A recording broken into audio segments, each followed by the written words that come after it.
নমস্কার বন্ধুরা, তিয়াসাজ রেসিপিতে সকলকে স্বাগত জানাই। আজ শেয়ার করব খুব কম তেল মশলায় ভীষণ টেস্টি কুমড়োর একটি নিরামিষ তরকারি রেসিপি, যেটা ভাত হোক বা রুটি যে কোনো কিছুর সঙ্গেই খেতে দারুণ লাগে। অনেকেই আছেন কুমড়ো খেতে একদমই পছন্দ করেন না, তবে তারা যদি এই রেসিপিটা একবার খান, কুমড়ো খেতে পছন্দ করুক বা না করুক, তারাও কিন্তু চেটেপুটে খেয়ে নেবে। একদম কম তেল মশলায় যারা খেতে পছন্দ করেন, এই রেসিপিটা আশা করি তাদের খুবই উপকারে আসবে। তো চলুন তাহলে দেখে নেওয়া যাক এই রেসিপিটা। আশা করছি রেসিপিটা আপনাদেরও খুব ভালো লাগবে। তো এখানে আমি একটা পাকা দেখে কুমড়ো নিয়েছি। এবার এই কুমড়োটাকে মাঝখান দিয়ে দুটো ভাগ করে নিচ্ছি। তারপর এই কুমড়োর খোসাগুলোকে এইভাবে ছাড়িয়ে নিতে হবে।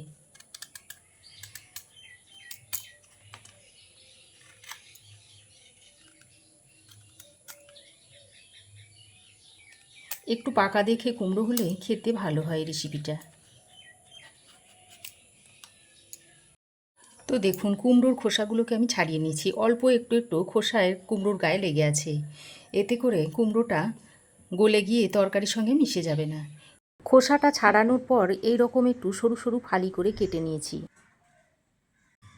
এবার এই ফালিগুলোকে আবারও কেটে নিচ্ছি, আর এইভাবে একটু ডুমো ডুমো করে কেটে নিতে হবে।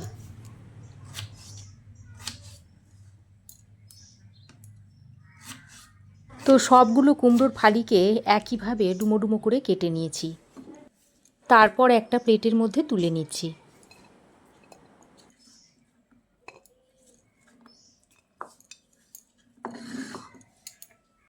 তো দেখুন সমস্ত কুমড়ো কেটে নিয়ে একটা প্লেটের মধ্যে তুলে নিয়েছি।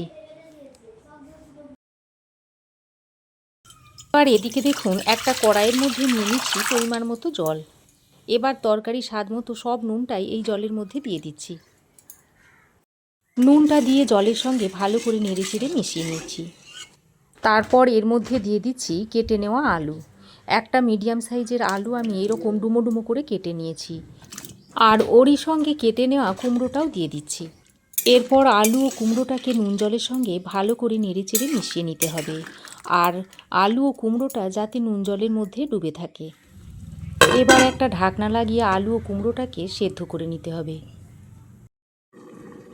তো 3-4 মিনিট ঢাকা দিয়ে রান্না করার পর আলুটা যখন আধ সেদ্ধ হয়ে আসবে, সেই পর্যায়ে চেরা কাঁচা লঙ্কাটা দিয়ে দিচ্ছি। আর চেরা কাঁচা লঙ্কাটা প্রথমে দিলে ঝালটা বেশি হয়ে যেত। এইভাবে একটু সেদ্ধ করে নেওয়ার পর যদি কাঁচা লঙ্কাটা দেওয়া হয়, তাহলে কাঁচা লঙ্কার ঝালটাও কম হবে, আর কাঁচা লঙ্কার একটা ফ্লেভারও খুব ভালোভাবে তরকারির সাথে মিশে যাবে। এবার কাঁচা লঙ্কাটা দিয়ে আলু আর কুমড়োটার সঙ্গে ভালো করে মিশিয়ে দিয়েছি। দেখুন আলুটা আমি 90% মতো সেদ্ধ করে নিয়েছি। এবার এটাকে নামিয়ে একটা পাত্রে ঢেলে নিই। তো দেখুন আলু ও কুমড়োটাকে আমি একটা পাত্রে ঢেলে নিয়েছি।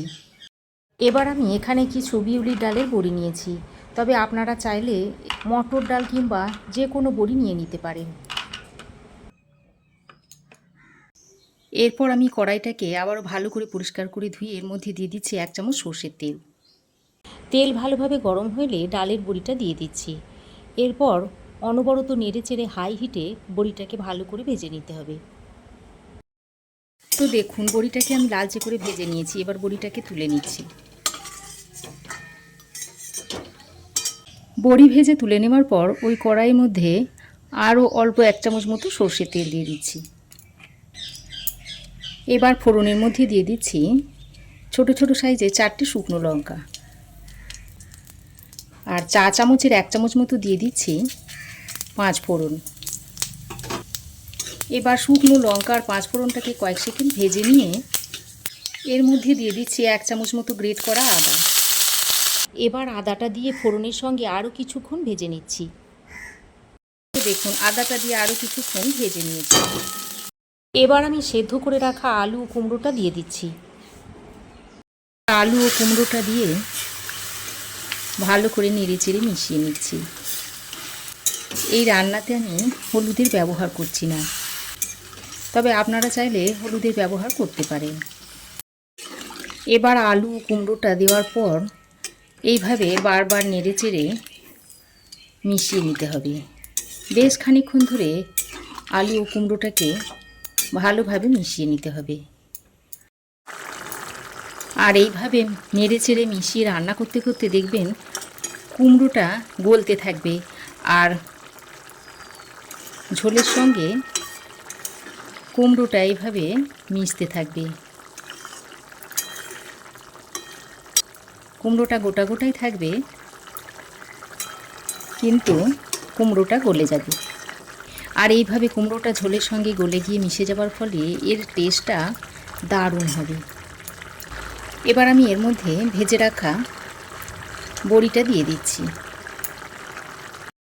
এবার বড়িটা দিয়ে আবারও সব কিছুকে একসঙ্গে নেড়ে চেড়ে মিশিয়ে নিচ্ছি। তবে আপনারা যদি আরও একটু বেশি ঝোল করতে চান তাহলে আরও একটু জল দিয়ে দেবেন।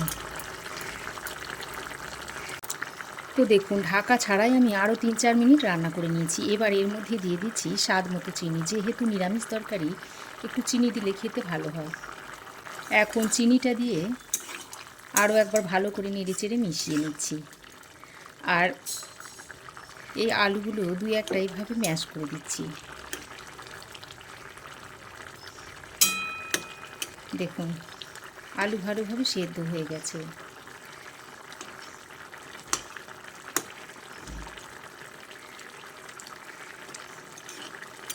তারপর আবারও একবার ভালো করে সব কিছুকে নেড়ে চেড়ে মিশিয়ে নিয়েছি। এবার আমি এর মধ্যে কিছুটা ধনেপাতার কুচি ছড়িয়ে দিচ্ছি। যেহেতু এই রান্নাতে বাটা মশলা কিংবা গুঁড়ো মশলা কিছুই ব্যবহার করছি না, তাই এইভাবে একটু ধনেপাতা দিলে খেতে ভালো হবে।